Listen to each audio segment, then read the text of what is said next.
మాటలో చెప్పాలి అంటే పార్వతీదేవి పోలిక.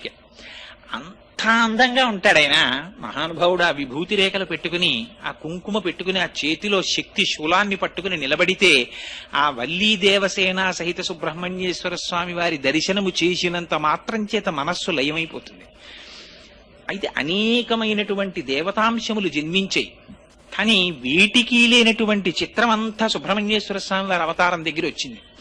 ఎందుచేత అంటే మీరు ఏ గ్రంథం తీసుకోండి, పవిత్ర గ్రంథం శ్రీమద్ రామాయణం తీసుకోండి, బాలకాండలో సుబ్రహ్మణ్యేశ్వర స్వామి వారి అవతారం చెప్తారు.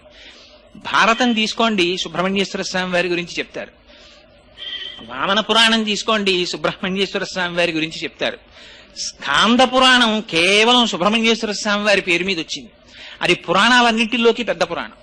మీరు కుమారసింహం, కాళిదాస కృతం ఎవరైనా సుబ్రహ్మణ్యేశ్వర స్వామి వారి గురించి చెప్తారు. ఇంకా చిత్రం ఏమిటంటే అసలు శ్రీమద్ రామాయణాన్ని రచించినటువంటి